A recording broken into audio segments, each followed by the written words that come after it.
Reservas Fracionárias Não São Crimes, que será proferida pelo Fernando Urlich.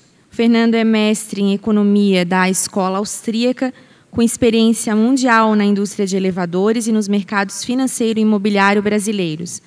É conselheiro do Instituto Mises Brasil, estudioso da teoria monetária, entusiasta de moedas digitais e mantém um blog no portal Infomoney chamado Moeda na Era Digital. Também o Fernando possui um blog no YouTube.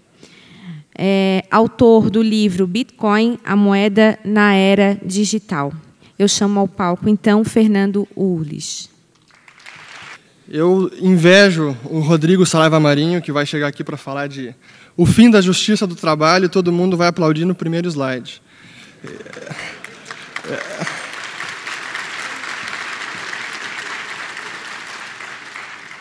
Eu, por outra parte, vou ter que me esforçar bastante aqui para convencer vocês desse tema, que sei que vai ter um público, pelo menos alguma parte, com uma certa hostilidade, eu diria. Mas vamos lá. Para contextualizar um pouco, eu sei que esse tema é um tema polêmico, mas eu acho que, se a gente não puder falar disso aqui, esse é o melhor lugar para esse debate. E, felizmente, eu sei que essa plateia está cheia de especialistas no tema e que vão depois tentar me fritar aqui nas perguntas. Então, inclusive, eu lembro que no começo desse ano eu fiz um comentário numa plataforma de debate científico aprofundado, chamada Facebook. E eu escrevi que reservas fracionárias não eram fraude. E cada comentário que surgiu, eu cheguei a ficar com medo. Teve um que disse que ia me agredir com o livro do Herta de Soto na cabeça. Para quem não sabe, eu estudei com o Herta de Soto, fiz mestrado com ele. Inclusive, li o livro do Herta de Soto pelo menos 2 vezes, em espanhol, em inglês, em português até. E, por muito tempo, eu fui um defensor ferrenho de 100% de reservas. Mas isso mudou há cerca de 3 anos, quando eu fui convidado para debater sobre esse tema num colóquio em Rosário, na Argentina. Inclusive, o Hélio Beltrão estava presente. E algumas coisas lá me chamaram a atenção. A primeira é que os especialistas da área, os especialistas que estavam nesse colóquio, eram todos free bankers a favor de reserva fracionária. E eu e o Hélio eram dos únicos que não. E durante os debates, os argumentos, acho que muito pertinentes, me fez questionar. E depois do colóquio, eu fui pesquisar com mais profundidade e descobri que a maior parte dos meus professores, quase todos discípulos do Herta de Soto na Espanha, eram também free bankers, eram a favor de reserva fracionária. Isso me fez ter um pouco mais de humildade, dar um passo atrás e estudar esse negócio a fundo, porque, de repente, a minha concepção e o que eu achava que era certo, talvez não fosse. Então, o que eu vou falar para vocês aqui é o meu resultado, são as minhas conclusões dos últimos 3 anos de estudo desse debate. A primeira questão é, hoje em dia, depósitos bancários são ou não são propriedade do banco? Sim, há uma confusão ou uma ambiguidade contratual. Eu não nego isso, aliás, reconheço. A gente não sabe hoje, quando a gente deposita o nosso dinheiro no banco, se a gente tem propriedade daquele dinheiro. Inclusive, o Cobden Center, que é um instituto de um think tank britânico, encomendou uma pesquisa em 2012 para perguntar às pessoas se elas achavam que o dinheiro depositado no banco era delas e que estava lá depositado. E mais de 70% das pessoas sim achavam que o dinheiro era delas. Então, hoje em dia, há essa ambiguidade contratual, essa confusão. E o próprio Banco Central, se a gente olhar um contrato de conta corrente, que é um contrato de adesão, não há nada lá, ou é omisso nesse quesito, ou é confuso ou não claro, então não se sabe. E o próprio Banco Central, se puder passar, aqui, ótimo. E o próprio Banco Central também não deixa isso claro. No site do Bacen, onde fala os tipos de conta corrente, a gente tem aqui a conta corrente de depósito à vista, que é o tipo de conta mais usual, de conta bancária, e que nela o dinheiro depositante fica à sua disposição para ser sacado a qualquer momento. Isso significa que a propriedade do dinheiro é do depositante ou é do banco? A gente não sabe. Então, para falar desse tema e se aprofundar, a gente precisa abordar de 2 prismas. Primeiro, a questão ética e jurídica, e segundo, a questão econômica, que é até mais complexa.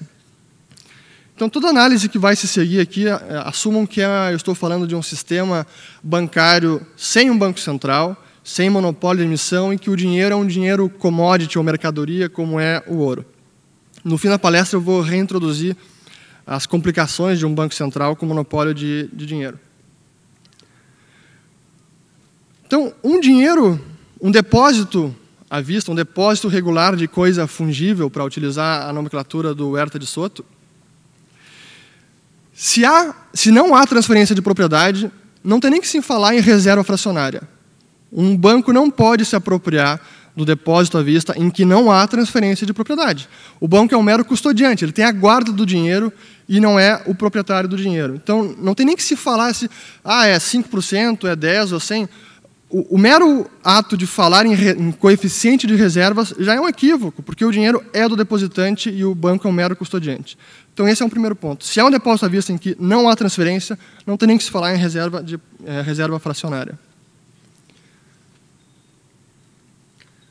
Mas o depósito, hoje em dia, ele é um passivo do banco ou ele é propriedade mesmo do depositante? Ignorando por um momento a questão legal e a ambiguidade legal. A prática bancária demonstra que, sim, o depósito à vista hoje funciona como um passivo do banco. E o cliente, se quisesse realmente ter apenas a guarda e custódia, poderia alugar cofres nos bancos onde pode depositar os seus bens, e aí sim é um contrato claro e inequívoco de mera custódia e guarda. E nenhum banco vai lá violar os cofres de cada cliente para se apropriar indevidamente desses valores. Mas o que a gente tem hoje em dia, tacitamente, é uma relação credora. E tanto é que o banco reconhece esses depósitos à vista no seu balanço. Então, os depósitos são um passivo do banco, está lá no passivo do banco. Se fosse apenas o que está custodiado num cofre de aluguel, não está no balanço do banco. E seria possível, então, uma figura contratual de uma dívida com prazo à vista, um empréstimo à vista, onde o depositante entrega o seu dinheiro, há uma transferência de propriedade e o que ele recebe em troca é um direito a cobrar esse dinheiro no futuro. O banco tem, então, uma promessa de pagar, uma promessa de entregar dinheiro. Entregar dinheiro no futuro. Que futuro? Quando o cliente demandar, quando o depositante demandar. Seria isso um contrato inválido, se ambas as partes sabem desse arranjo? Aí vocês podem pensar, alguém pode perguntar, tudo bem, não é inválido, mas se todos os depositantes forem sacar ao mesmo tempo, não vai ser possível. Sim, é verdade. Mas o contrato não diz que o banco vai deter a todo instante 100% de reserva em dinheiro material para fazer frente aos saques. Mas sim que quando cada cliente ou quando algum cliente vier demandar, ele tem a obrigação de honrar aquele saque. E com certeza, se todo mundo vier, ele não vai conseguir. Mas como qualquer contrato, um contrato de dívida à vista, de empréstimo à vista, tem uma impossibilidade de não cumprimento, de descumprimento. E como qualquer contrato, é preciso que haja cláusulas que prevenham, que estipulem o que deve ser feito em caso de não cumprimento no contrato de dívida à vista. Então, o empréstimo à vista, uma dívida à vista, é uma promessa de pagamento e o depositante, o cliente, o credor, tem um direito a cobrar no futuro. O futuro é quando ele quiser, é à vista. E aqui eu faço uma crítica ao nosso mestre Mises. No seu livro Teoria do Dinheiro e do Crédito, ele usa a terminologia de substitutos de dinheiro. Tem até uma genealogia do dinheiro bem interessante. Mas o que bancos criam não são dinheiro, não é dinheiro. O que o banco cria é um passivo bancário. O banco emite um passivo, uma obrigação. Isso não é uma mera questão semântica, depois isso vai ficar mais claro. Então, o que o banco cria é um passivo, o que ele emite é um passivo, seria mais correto dizer que isso é um complemento de dinheiro e não um substituto de dinheiro, como é a definição de Mises. Portanto, um contrato de dívida à vista, um empréstimo à vista, ou como é hoje denominado, um depósito à vista, é um contrato perfeitamente legítimo, não constitui nenhuma espécie de fraude e não é uma violação dos direitos de propriedade. Contanto, é claro que as partes saibam e tenham pleno conhecimento desse arranjo.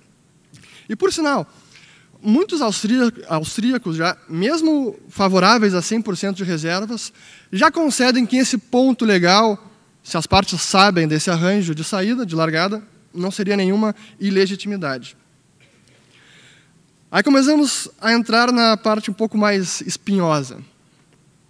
Reservas fracionárias são inflacionárias? Reservas fracionárias são inflacionárias ou não? Sempre. Primeiro de tudo, e aqui eu repito, bancos não criam dinheiro do nada. Bancos criam passivos bancários, emitem passivos obrigações, que sim têm o mesmo efeito econômico, porque funcionam como meio de pagamento ou como meio de troca, mas são passivos bancários. E tanto é isso, tanto não é dinheiro, que passivos bancários, depósitos à vista, não tem curso legal forçado. O papel moeda tem, mas passivos bancários como depósito à vista não tem curso legal forçado.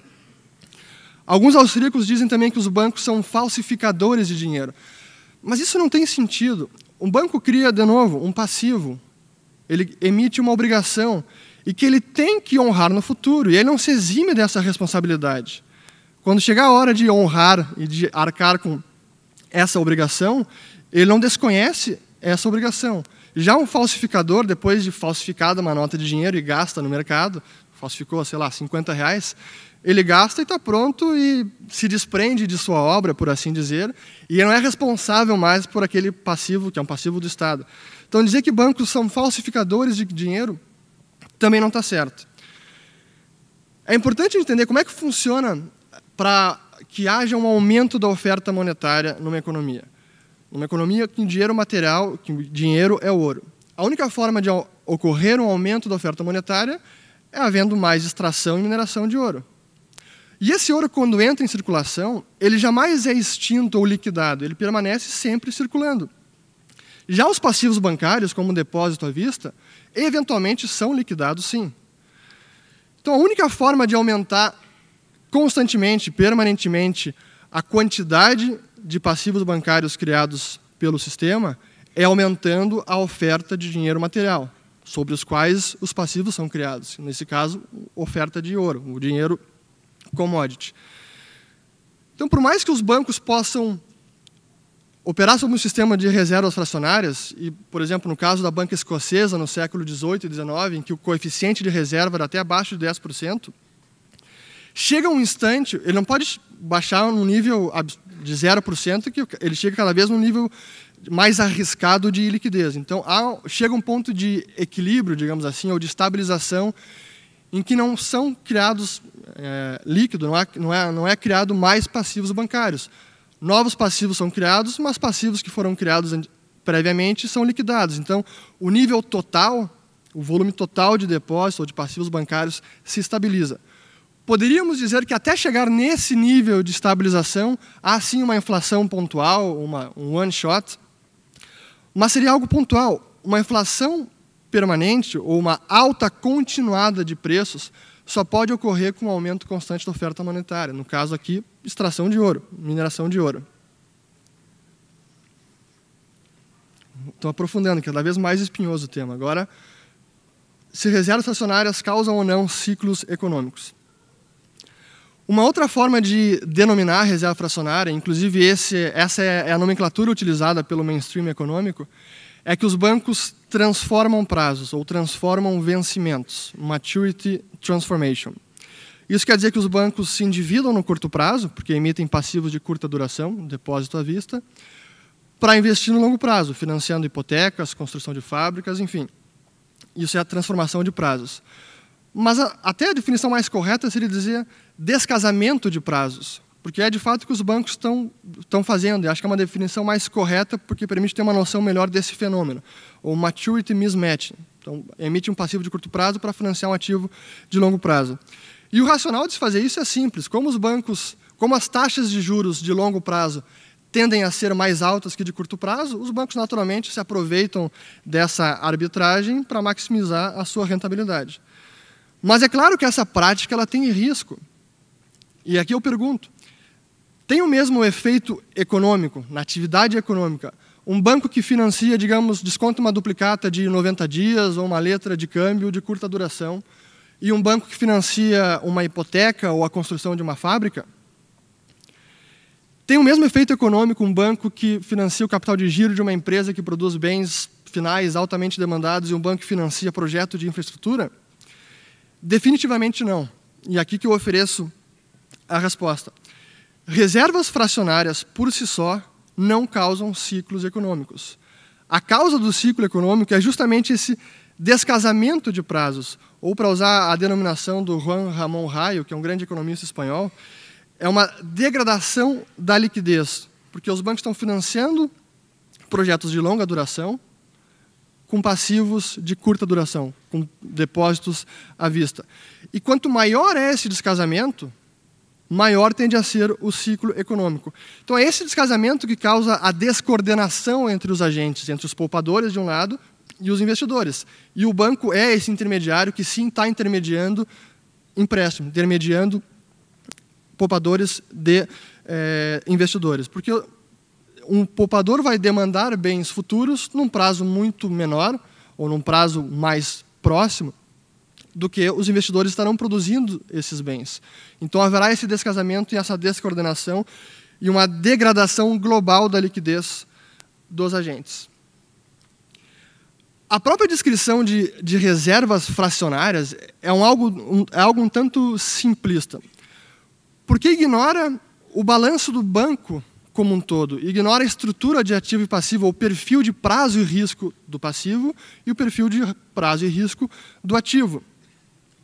Vejam bem esse ponto.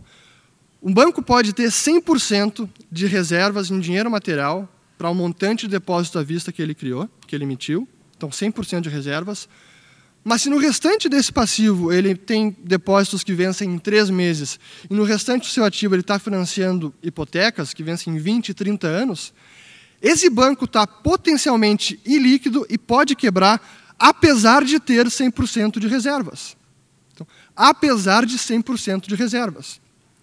Então, isso nos traz ao ponto crucial, que a questão não é 100% de reservas, mas sim que os vencimentos dos ativos em perfil, o perfil de prazo e risco dos ativos, sejam casados com o do passivo, para que o banco mantenha sempre uma posição de ativos líquidos o suficiente para fazer frente a todas as suas obrigações vincendas. Então, em virtude disso, haveria problema se um banco mantivesse menos de 100% de reservas em dinheiro material para os depósitos à vista, se no restante do seu ativo ele mantivesse ativos tão líquidos ou líquidos o suficientes que pudessem ser rapidamente transformados em dinheiro para fazer frente a uma maior demanda dos depositantes, não haveria nenhum problema.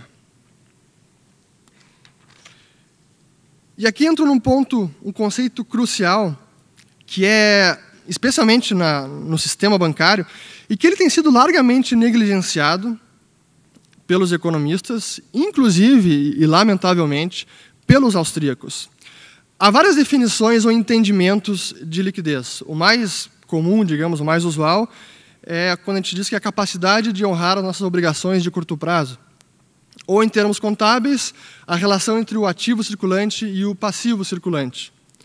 Mas o sentido mais importante aqui é aquilo que é usado comumente no mercado de investimentos, no mercado financeiro, que é o seguinte: o grau com que um ativo pode ser rapidamente negociado sem afetar o seu preço.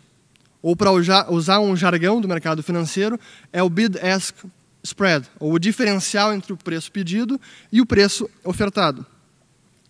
Para ilustrar esse ponto, imagine que vocês comprem um micro-ondas, paguem lá R$200 por micro-ondas, hoje.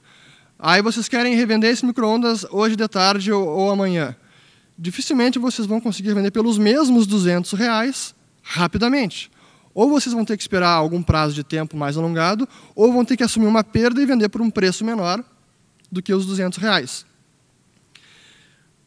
O dinheiro é o bem mais líquido da economia, ou o bem perfeitamente líquido. Vejam esse exemplo. Imagine que vocês queiram comprar R$50. Vocês prestam algum serviço, vocês compram R$50. Se vocês quiserem se desfazer desses R$50, vocês vão conseguir pelo mesmo valor de R$50. Não vai ter nenhum desconto desses R$50. Por isso que se diz que é quase como o bid-ask spread, o diferencial fosse constante. Se vocês quiserem trocar R$50 por 5 notas de 10, vocês conseguem sem nenhum desconto. Ou trocar 5 notas de 10 por uma de 50 também não vai ter nenhum desconto. E esse conceito de liquidez, o próprio Menger utilizava no seu livro On the Origins of Money, para descrever e explicar a instituição do dinheiro. Só que ele não usava o termo liquidez, ele dizia salableness, ou vendabilidade. E a conclusão é justamente essa, que o dinheiro é o bem mais líquido numa economia. Então, esse é o conceito de liquidez que é essencial na prática bancária, porque diferentes ativos, diferentes bens podem ter graus de liquidez distintas. E esse conceito foi realmente muito negligenciado nos últimos 100 anos, talvez, e acabou vigorando muito mais um conceito de negociabilidade, que eu vou explicar um pouco mais adiante o que significa. Para ilustrar um pouco mais o conceito de liquidez, imaginem que vocês têm uma loja num shopping e vocês queiram encerrar as atividades rapidamente. Como é que vocês fazem? Uma liquidação. Liquidação significa tornar mais líquido, ou tornar um ativo ilíquido, o estoque da loja, no bem mais líquido, no ativo mais líquido da economia, que é o dinheiro. E como é que vocês fazem isso rapidamente? Reduzindo substancialmente o preço pedido pelos seus bens. Estão fazendo um desconto muito forte. E esse conceito de liquidez é precisamente isso que ocorre com os ativos dos bancos em momentos de estresse financeiro. Que a verdade é que se fala de liquidez, não é quando um banco está em uma crise de liquidez, se fala que ele não está conseguindo financiamento de curto prazo. O problema não é esse. O problema é que ele não consegue vender os seus ativos pelo preço que ele gostaria. Então, é um problema de precificação de ativo. Ele tem ativos ilíquidos. Esse é o real problema. E esse paradigma ficou muito claro na crise de 2008, que o sistema financeiro inteiro negociava as hipotecas de 20, 30 anos, mortgage-backed securities, com muita facilidade. Então, compravam e vendiam com muita facilidade. E eles estavam acumulando ativos com muita negociabilidade, ou que o Melchior Pali, que é um economista húngaro, dizia que era shiftability, então a capacidade de trocar de lado entre balanços de bancos com muita facilidade. Mas eram ativos com muita negociabilidade, mas não alta liquidez. Porque mesmo um ativo como um título de dívida soberano da Espanha, de 10 anos, ele é um ativo altamente negociável no mercado, mas ele é um ativo relativamente ilíquido. E quanto maior o prazo de vencimento de um ativo, mais ilíquido ele é, porque mais sujeito ao risco de juros ele está. Então, quando veio o estresse financeiro, lá na crise de 2008, os bancos se deram conta que eles estavam repletos, no seu balanço, repletos de ativos ilíquidos, e não iam conseguir vender esses ativos pelo preço que eles gostariam para se financiar, porque as suas obrigações de curto prazo estavam vencendo. Então, houve uma iliquidez sistêmica, e aí havia 3 possibilidades. Ou os bancos iam quebrar, era a mais catastrófica de todas, ou os bancos teriam que impor alguma perda aos seus credores, ou tornar os credores acionistas do banco, um bail-in, ou então o pagador de imposto, junto com o Banco Central, o Tesouro Americano, teria que resgatar o sistema bancário com dinheiro público. Infelizmente, foi essa a última opção, a que foi escolhida, como todo mundo sabe. Então, é precisamente essa degradação de liquidez, se endividar no curto prazo, para financiar ativos de longo prazo, a causa principal do ciclo econômico. E esse descasamento de prazo, ele coloca sempre o banco numa posição potencial de liquidez. E, como eu disse, quanto maior esse descasamento, mais arriscado está o banco. E vejam que importante esse ponto. Para que isso ocorra, para que haja um descasamento de prazos, não é necessário nem o Banco Central e nem a reserva fracionária. E essa noção de liquidez focada no lado do ativo, quando a gente lê a história do Comitê de Basileia, do Comitê de Supervisão Bancária da Basileia, isso fica muito claro como os próprios banqueiros foram deixando de lado esse conceito de liquidez baseada no ativo nas últimas décadas ou nos últimos 100 anos, em que é que o Banco da Basileia chama de asset-based liquidity, então liquidez baseada no ativo. Então, algumas outras questões para os defensores de 100% de reservas em dinheiro. A gente precisa olhar, é necessário olhar não apenas os agregados monetários, base monetária, M1, M2, que são passivos bancários, mesmo papel moeda é um passivo bancário, é um passivo emitido pelo Banco Central, pelo Estado, mas também olhar os ativos que dão lastro a esses ativos, que dão lastro a esses passivos. Porque, do ponto de vista de liquidez sistêmica, não tem o mesmo efeito um sistema bancário que está com nível X de agregados monetários, mas que financia ativos de mais curto prazo.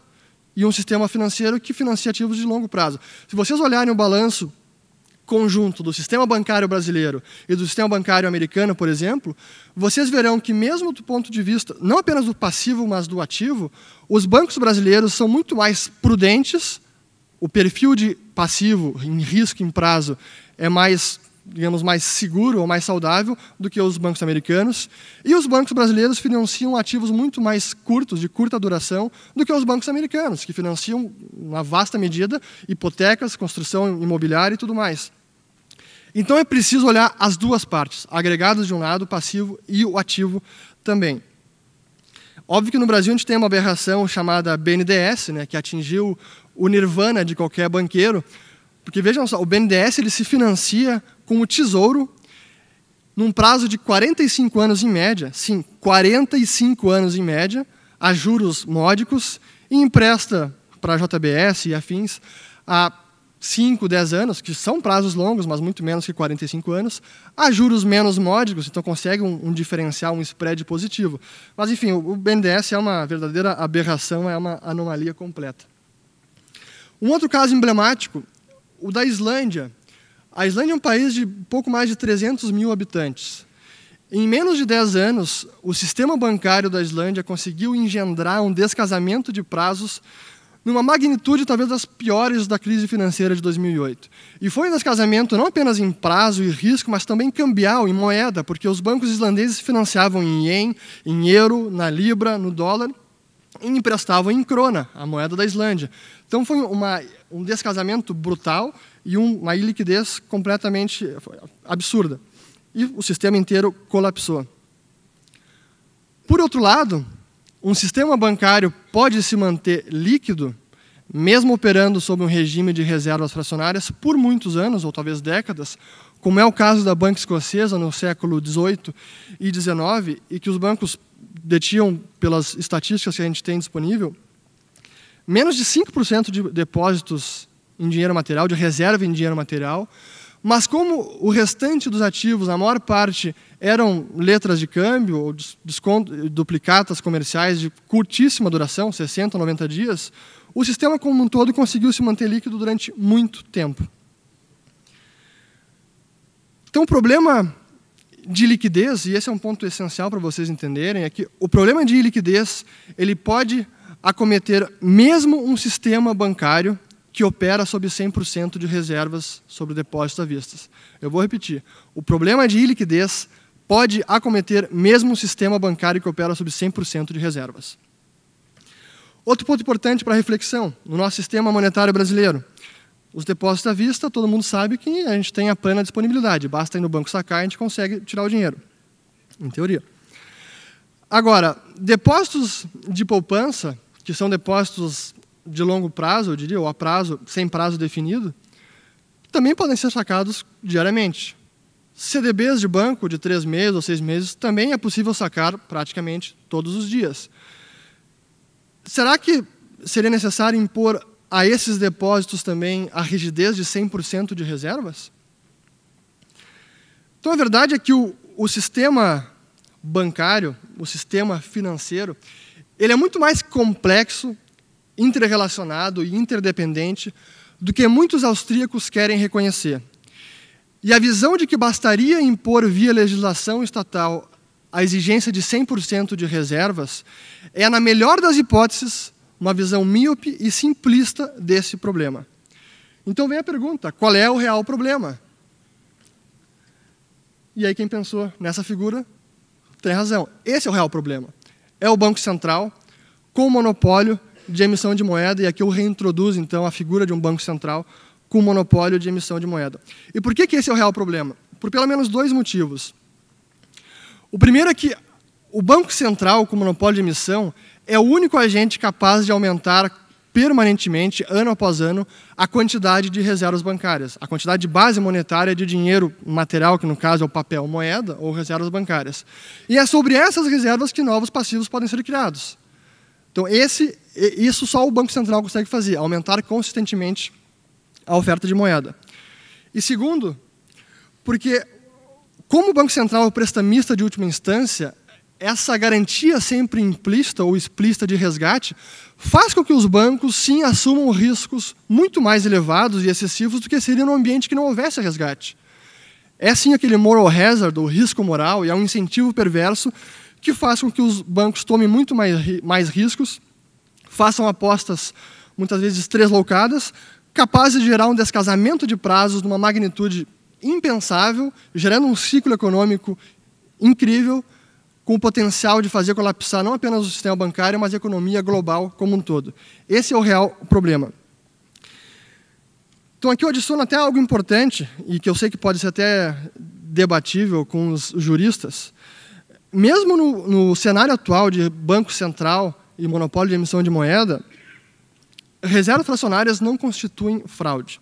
Os bancos emitem passivos, são promessas de pagamento, nada além disso. Então, a fraude, sim, ela existe e ela se chama aqui, ó, papel moeda. Isso aqui é um passivo que é emitido pelo Estado, que não é restituível em absolutamente nada, é uma dívida não paga e o Estado não tem que pagar ela. Essa, sim, e não outra, é a verdadeira fraude do nosso sistema financeiro.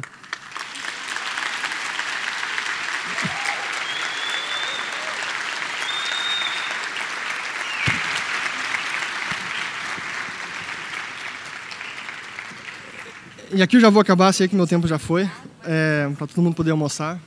Se bem que, na verdade, eu quero avançar o tempo para não ter pergunta nenhuma aqui. Então, como é que a gente faz voltar essa regra de ouro da banca, né, que é os ativos e passivos não devem ter suas datas de vencimento descasados? A solução para suscitar ou estimular a prudência e a responsabilidade na prática bancária é simples. É realmente ter um sistema de banca livre, free banking, sem nenhum tipo de privilégio. Aqui tem um resumo dos dois lados do debate, que eu não vou conseguir agora me alongar. O Mises, que, por sinal, no seu livro Teoria do Dinheiro e do Crédito, todo o seu arsenal teórico, seus argumentos, coloca o Mises dentro dos 100% de reservas. Mas, do ponto de vista prático, no final da sua vida e na ação humana, ele advogava um sistema de free banking. Mas eu acho que é mais correto colocar ele dentro de 100%. Então, resumindo, qual é a causa do ciclo econômico? Para o Rothbard e o Huerta de Soto, são as reservas fracionárias. Para o George Selgin e o Larry White, é o Banco Central e o monopólio de emissão. E para o Melchior Palli, o Raio e o Calçada, é o descasamento de prazos. E é nesse campo que eu me incluo. E agora, para acabar de fato, eu vou apenas ler duas citações de um artigo do economista Francisco Capello, um economista espanhol, que resumem muito bem as duas posições do debate. Abre aspas. O depósito não pode ser um empréstimo. A reserva fracionária é uma fraude. Um empréstimo sem prazo pré-determinado é uma aberração. Os contratos são transferências plenas de direitos de propriedade. Os contratos de depósito à vista geram direitos de propriedade múltiplos e incompatíveis sobre os mesmos bens e, ademais, são impossíveis de cumprir em conjunto. Mediante a reserva fracionária se produz dinheiro do nada, que gera inflação, distorção creditícia e ciclo econômico. A banca livre com reserva fracionária é instável. Agora, uma outra citação. Abre aspas. O sistema bancário com reserva fracionária dos depósitos à vista é perfeitamente legítimo e compatível com o liberalismo. Não é resultado de nenhum privilégio legal concedido aos bancos pelo Estado e não é a causa do ciclo econômico. A exigência de um encaixe de 100% é um grave erro intelectual, uma violação da liberdade contratual e um obstáculo ao crescimento econômico por dificultar o crédito e impedir o desenvolvimento tecnológico das finanças. Eu fico com essa citação, com essa última citação. Infelizmente, o Mises e principalmente o Rothbard, sinto dizer isso e adoro o Rothbard, eles estão redondamente enganados quanto às reservas fracionárias. Reservas fracionárias não são fraude, não são crime, não são inflacionárias e não causam ciclo econômico. E não são o resultado de nenhum privilégio legal. Para a gente ter um sistema bancário saudável, basta ter um sistema livre, sem privilégio, free banking. E eu espero que os austríacos possam rever as suas posições e corrigir esse grave erro científico que pode estar, inclusive, comprometendo o futuro da teoria monetária da escola austríaca. Muito obrigado. Primeira questão, então, Fernando.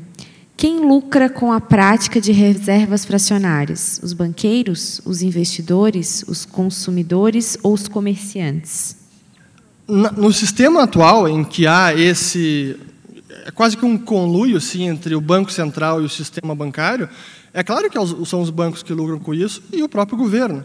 Isso é inequívoco. E esse arranjo eu sou completamente contra, porque é um arranjo, sim, repleto de incentivo perverso. Mas é claro que também depende do marco legal em diferentes países. No Brasil, por incrível que pareça, a legislação aqui é muito mais rígida para o banqueiro, e esse é um dos motivos que faz com que os balanços dos bancos privados no Brasil tenham uma posição de liquidez mais saudável que em outros países. Porque aqui os banqueiros... Isso é uma coisa que o Gustavo Franco fala no livro dele, As Leis Secretas da Economia, recomendo fortemente a leitura, que aqui vigora a chamada lei da responsabilidade ilimitada na prática bancária. Isso quer dizer, no Brasil, que os acionistas, o conselho fiscal e os administradores têm que arcar com patrimônio pessoal no caso de prejuízos além do capital investido no banco. Lá fora isso não acontece. Isso é quase que único do Brasil. E o Gustavo Franco, nesse livro, ele conta uma história que ele estava, antes da crise de 2008, falando com banqueiros centrais nos Estados Unidos, e os banqueiros de lá questionam: pô, mas como é que vocês conseguem banqueiros para abrir bancos no Brasil com uma lei tão rígida como essa? E o Gustavo respondeu com muita presciência naquela época: olha, se vocês não conseguem banqueiros se tivesse uma lei assim, talvez alguns riscos estejam sendo tomados e vocês não estão vendo. E foi justamente o que aconteceu. Por que os juros caem quando a disposição de guardar dinheiro de uma população aumenta? Considerando que o depósito é um passivo do banco, ele só possui o dinheiro bem, e ele só possui o dinheiro, não ocorreu um aumento de dinheiro disponível, ele já estava lá. O que explica a volatilidade de juros em uma população que gasta menos? Pode repetir? Sim. Por que os juros caem quando a disposição de guardar dinheiro de uma população aumenta? Considerando que o depósito é um passivo do banco, ele só possui o dinheiro, o bem... Bom, vou repetir essa parte aqui que tem umas vírgulas aqui. Considerando que o depósito é um passivo do banco, ele só possui o dinheiro, o bem. Então, não ocorreu um aumento de dinheiro disponível, o dinheiro já estava lá. O que explica a volatilidade de juros em uma população que gasta menos? Isso, eu insisto, o que um banco cria é um passivo bancário. Então, é uma obrigação que ele tem que honrar. E quando ele cria um passivo bancário, ele está disposto a pagar juros. No Brasil, quase que isso não acontece, a gente tem que pagar tarifa bancária, mesmo no depósito à vista, mas no resto do mundo é comum isso, mesmo depósito à vista, paga juros. Então, o que o banco, sim, lucra é nessa intermediação entre a taxa que ele capta e a taxa que ele consegue investir e emprestar. Essa é a lucratividade do banco. É claro que a preferência temporal interfere nesse processo, a propensão a poupar mais, isso tudo vai, sim, impactar na taxa de juros. Mas é importante entender esse mecanismo de captação de um lado e concessão de empréstimo de outro. E é isso que vai impactar as taxas de juros de mercado também. O sistema de reservas fracionárias é indubitavelmente de risco. Porém, em nome de maiores ganhos, o senhor acredita que, hoje em dia, os bancos se expõem a maiores riscos, uma vez que têm a certeza de que, frente a problemas, serão socorridos pelo Banco Central? Não tenho dúvida quanto a isso. Isso realmente aconteceu nos Estados Unidos, na Europa, e no Brasil, como eu digo, acontece em menor intensidade, porque aqui a legislação é muito mais rígida para o banqueiro privado. Mas mesmo no Brasil, vejam que surpresa, né? Se a gente olha o sistema bancário, metade dele, ou mais da metade, que está nas mãos de bancos estatais, os bancos estatais têm uma posição de liquidez muito menos saudável e muito mais arriscada. Por quê? Porque todos vocês aqui estão prontos para resgatar os bancos estatais. Então, esse incentivo perverso, sem dúvida que faz com que os bancos tomem riscos muito mais excessivos e acabam comprometendo essa situação de liquidez. Esse é, para mim, o principal ponto. Se a gente tirasse esse prestamista de última instância, junto com o monopólio de moeda, a gente conseguiria sanar bastante. Isso faria com que sumissem por completo os ciclos econômicos? Não. Mas, sem ter um privilégio assim, sem ter o Banco Central para resgatar em momentos de apuros, isso sim suscitaria mais prudência, mais responsabilidade e limitaria muito a magnitude de ciclos econômicos. O senhor poderia fundamentar melhor o porquê das contas correntes, por que as contas correntes deveriam ser consideradas passivos dos bancos e não propriedade dos clientes? Bom, isso, sem entrar na questão jurídica, porque é realmente uma questão jurídica, mas eu digo pela própria prática, e basta olhar um balanço do banco. Então, o balanço do banco está lá. Um depósito à vista faz parte do passivo do banco. Por outro lado, um depósito num cofre de aluguel do banco, esse cofre de aluguel que está lá depositado não faz parte do passivo do banco. Então, o primeiro ponto é esse. A própria prática bancária demonstra isso. Se realmente é ou não propriedade do banco, aí a questão jurídica que sim nós temos que clarificar e é preciso acabar com essa confusão, ou essa ambiguidade contratual, que como o próprio site do Bacen não deixa claro, e nem contrato de conta corrente de nenhum banco no Brasil deixa claro, afinal, o dinheiro lá depositado é ou não é do cliente? E não sendo do cliente, dizendo, então, o depósito à vista é sim um empréstimo à vista e o cliente não tem a propriedade, tem o direito a cobrar quando quiser, mas não tem a propriedade do bem. Se chegarmos a essa conclusão, que esse é um contrato válido, eu acredito que muitas pessoas vão preferir, sim, ter um contrato de dívida à vista que pode render um pouco de juros, por mais que seja pequeno, do que simplesmente ter lá um depósito que muitas vezes vai ter que pagar pelo depósito, pelo serviço de guarda e de custódia. Mas que temos que esclarecer essa questão contratual atual, sem dúvida que temos. Uma última questão, então, para nós darmos sequência. Quando comparamos a dominância do Bitcoin em relação à soma das centenas de criptomoedas, percebemos que ela vem caindo. Hoje, salvo engano, a dominância do Bitcoin está em abaixo de 60%. Você acredita que possa haver uma migração em massa para outra criptomoeda? Alguma sugestão? Mudando completamente de assunto. Deixa eu organizar as ideias aqui. Não, eu continuo sendo, e ontem na palestra que eu dei no INSPER sobre isso, eu sou um Bitcoin maximalista, ou maximalista do Bitcoin. Por diversos motivos. Por ter sido o primeiro, porque tem um chamado efeito rede, é o que tem mais usuários, infraestrutura empregada, desenvolvida, empresas, investidores, enfim. Acho que superar essa barreira é bastante difícil. Não é impossível, não é intransponível, mas são obstáculos consideráveis. E muitas das criptomoedas que estão aí quase que não tem nenhum propósito, assim, não tem uma função clara. Muitas, para mim, são esquemas claros, e outras não oferecem nada realmente superior que convença alguém a migrar do Bitcoin para ela. Então, por mais que possa haver um mercado, e acho que vai continuar existindo, de outras criptomoedas, a relevância delas acho que vai ser menor, e acho que o Bitcoin vai continuar sendo o predominante e vai ser cada vez mais o ouro digital das criptomoedas.